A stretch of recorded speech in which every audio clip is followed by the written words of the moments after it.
नमस्कार मित्रांनो, अनिल नरवाडे सर या यूट्यूब चॅनलवर आपलं स्वागत. काल आपण 10वीचा भूगोल पहिला चॅप्टर आपण बघितला.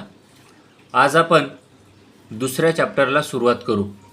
दुसऱ्या चॅप्टरचं नाव आहे स्थान विस्तार. याच्यामध्ये आपल्याला 2 देश दिलेले आहेत आणि त्या 2 देशाचे फ्लॅगसुद्धा दिलेले आहेत. एक फ्लॅग सहज तुम्ही ओळखू शकता, पण दुसरा फ्लॅगसुद्धा तुम्हाला दिलेला आहे. आता हा जो पहिला फ्लॅग आहे तुम्ही ओळखू शकता, हा भारताचा फ्लॅग आहे. आणि हा जो दुसरा आहे हा विचार करा बरं कोणता फ्लॅग असेल, तर हा फ्लॅग आहे ब्राझीलचा. चला तर याच्याविषयी माहिती आपण बघू. जागतिक लोकसंख्येत दुसऱ्या क्रमांकावरील देश. मसाल्याच्या पदार्थासाठी हा देश जगप्रसिद्ध आहे. क्रिकेट हा खेळ या देशात लोकप्रिय आहे. हे झालं भारताचं. सांबा नृत्य प्रकारासाठी हा देश प्रसिद्ध आहे. जगाचा कॉफी पॉट असे या देशाला संबोधले जाते. फुटबॉल हा खेळ या देशातील लोकप्रिय आहे. हा देश आहे ब्राझील. आपण या दोन्ही देशाविषयी माहिती बघू. देशाचे नाव भारतीय प्रजासत्ताक. राजधानीचे नाव नवी दिल्ली. स्थान विस्तार व त्यांच्या सीमा बघू. भारताचे स्थान पृथ्वीवर उत्तर व पूर्व गोलार्धात आहे. आशिया खंडाच्या दक्षिण भागात हा देश आहे. हा जो आहे हा भारताचा नकाशा आहे. याच्यामध्ये सर्वात वरती जम्मू आणि काश्मीर, इकडे लडाख, हिमाचल प्रदेश, पंजाब, हरियाणा, उत्तराखंड, नवी दिल्ली, राजस्थान, उत्तर प्रदेश, बिहार, झारखंड, छत्तीसगड, ओडिसा, मध्य प्रदेश, गुजरात, महाराष्ट्र, तेलंगणा, आंध्र प्रदेश, गोवा, कर्नाटक, तामिळनाडू, केरळ, पौंडुचेरी, पश्चिम बंगाल, त्याच्यानंतर मेघालय, सिक्कीम, अरुणाचल प्रदेश, आसाम, नागालँड, मणिपूर, मिझोराम, त्रिपुरा असे आपल्या देशामध्ये असणाऱ्या राज्यांची नावं आहेत. हे जे तुम्हाला डॉट दिले हे आंतरराष्ट्रीय सीमा.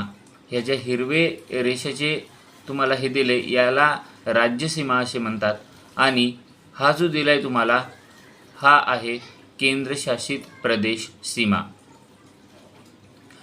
आणि हे जे दिले तुम्हाला गोल आणि त्याच्यामध्ये रेड कलरचा डॉट ही देशाची राजधानी म्हणजे दिल्ली. हा आहे भारताचा नकाशा.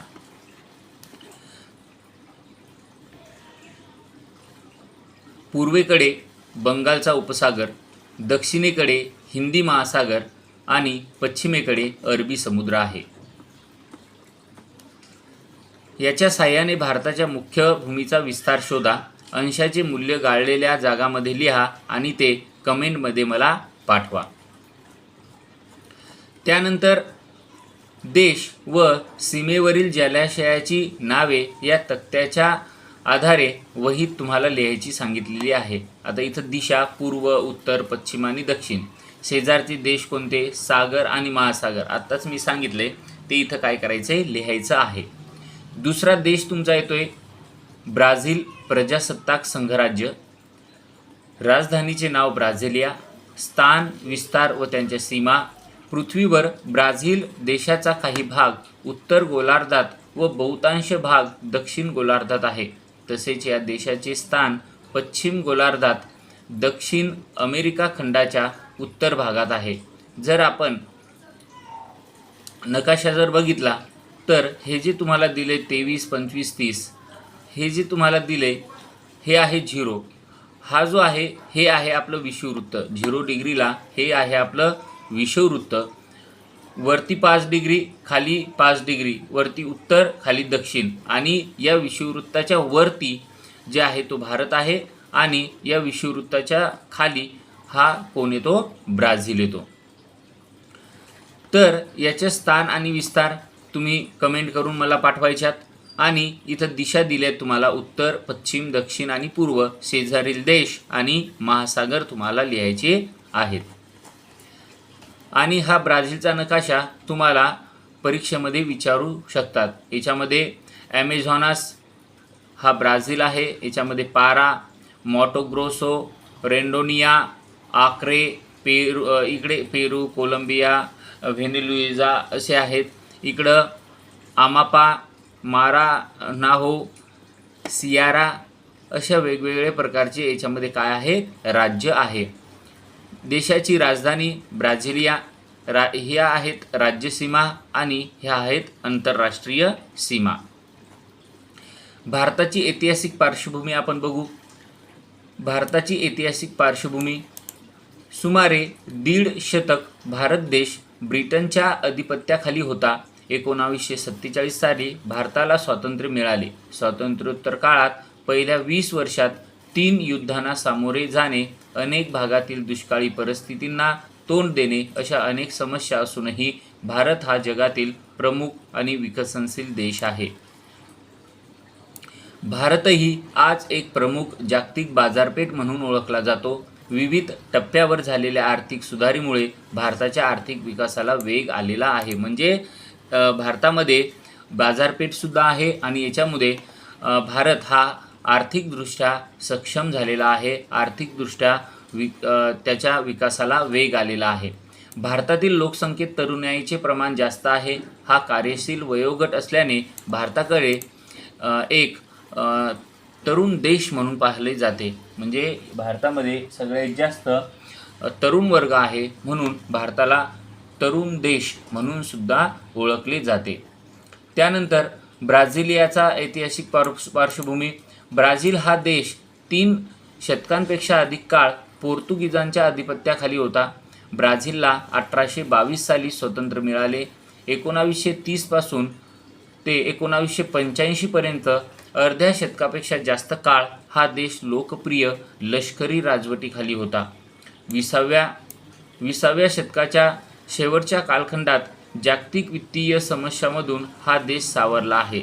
जगाच्या आर्थिक विकासाला हातभार लावणारा देश व भविष्यातील एक बाजारपेठ या दृष्टीने सुद्धा या ब्राझीलकडे पाहिले जाते. सर्व खंड व महासागरांना नावे द्या. ब्राझील व भारत देश हे वेगवेगळ्या रंगाने रंगवा व त्यांना नावे द्या. नकाशावर विषुववृत्त दाखवा व त्याचे अंशात्मक मूल्य लिहा. दिशादर्शक सुद्धा तुम्हाला तिथं दाखवायचं आहे. तुम्ही अभ्यासलेल्या देशांच्या संदर्भात खालील प्रश्नाची उत्तरे शोधा. हे उत्तरं तुम्हाला शोधायची आहेत आणि कमेंटमध्ये मला लिहायचे आहेत. हा जो दिसतोय हा आहे जगाचा नकाशा. आता याच्यामध्ये तुम्हाला दिले 23 उत्तर आणि 23 दक्षिण आणि याच्यामध्ये इथे जो तुम्हाला दिलाय, इथं दिलाय तुम्हाला कर्कवृत्त आणि या कर्कवृत्ताच्या वरती भारत देश आहे आणि या कर्कवृत्ताच्या खाली हा जो आहे 23-25 याच्यामध्ये तुमचा जे आहे हे काय आहे ब्राझिलिया आणि हा जो दिसतोय हा काय आहे आपला भारत आहे. हा काय आहे आपला भारत. त्यानंतर खाली हे बघा बरं तुम्हाला जमतंय का. भारत आणि ब्राझील या दोन्ही देशातील स्वातंत्र्योत्तर काळातील फरक तुम्हाला शोधायचा आहे आणि तो लिहायचा आहे. ज्या परकीय सत्तेने ब्राझीलवर राज्य केले होते त्या सत्तेचे राज्य भारतात कोठे होते, तो प्रदेश या सत्तेपासून कधी मुक्त झाला हे सुद्धा तुम्हाला लिहायचं आहे. आपला स्वातंत्र्य दिन 15 ऑगस्ट रोजी असतो तर ब्राझीलचा स्वातंत्र्य दिन 7 सप्टेंबरला असतो. भारतात संसदीय प्रजासत्ताक शासन प्रणाली आहे तर ब्राझीलमध्ये राष्ट्रपती नियंत्रित प्रजासत्ताक शासन प्रणाली आहे. ब्राझील देशाचे नाव पाऊ ब्रासील या स्थानिक वृक्षाच्या नावावरून ते पडले आहेत. अशा प्रकारे हा जो चॅप्टर आहे छोटा चॅप्टर होता पण खूप महत्त्वाचा आहे. परीक्षेमध्ये या चॅप्टरवर तुम्हाला भारताचा नकाशा देतील आणि त्याच्यावर वेगवेगळे स्थान तुम्हाला काढायला सांगतील. दुसरं तुम्हाला ब्राझीलचा नकाशा देतील आणि या ब्राझीलच्या नकाशावर तुम्हाला ॲमेझॉन नदी अशा वेगवेगळ्या प्रकारचे स्थान तुम्हाला दाखवावे लागतील. याच्यामध्ये नकाशा हा खूप महत्त्वाचा आहे. नकाशाचा अभ्यास करणेसुद्धा खूप महत्त्वाचे आहे. चला तर व्हिडिओ आवडला असेल तर व्हिडिओला लाईक करा, शेअर करा आणि सबस्क्राईब करा. असंच आपण भूगोलचे 10वीचे सगळे चॅप्टर जे आहेत ते चॅप्टर काय करणार आहोत, संपवणार आहोत. थँक्यू, धन्यवाद.